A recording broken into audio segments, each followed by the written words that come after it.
Welcome to class, everyone. Grab a seat. I'm absolutely thrilled you're joining me for today's explainer because, honestly, we're looking at one of the most remarkable transformations in human history. Our central thesis today is simple but completely mind-blowing. How exactly does one nomadic leader, starting way back in the year 1299, build a global superpower that lasts for over 6 centuries? Today, we're studying Osman I, the man who quite literally laid the blueprint for the Ottoman Empire.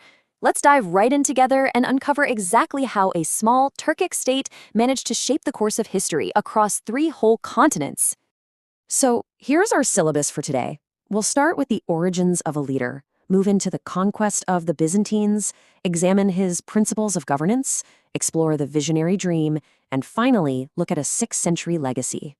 All right, part 1, origins of a leader, from Soet to sovereign.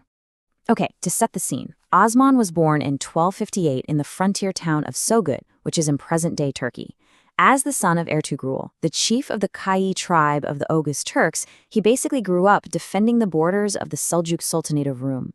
Now you have to understand, these constant skirmishes on the frontier, they weren't just petty border disputes. This was his training ground. It was an absolute crucible.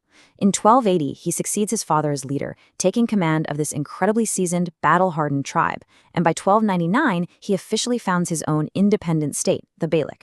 So when he passes away in 1326, he isn't just leaving a modest plot of land to his son, Orhan. No, he's leaving the foundation of an absolute empire.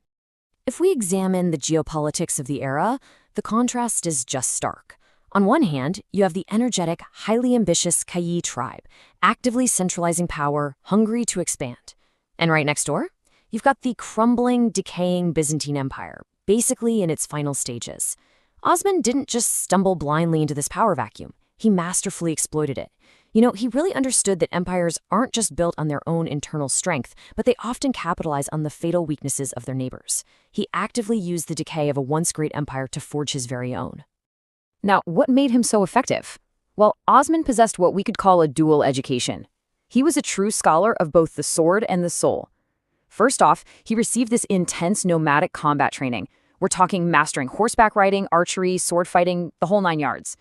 But what's really fascinating is that he was also deeply grounded in Sufi spirituality. He was mentored by the highly respected Sheikh Adabali, whose daughter, Rabia Bala Hutun, he actually later married. Through this mentorship, Osman was instilled with these strict virtues of justice and the moral framework you really need to run an Islamic state. This incredible fusion of military grit and moral grounding, that became his ultimate superpower. Moving right along to part 2, conquest of the Byzantines, the strategic expansion. Now, what's really interesting here is how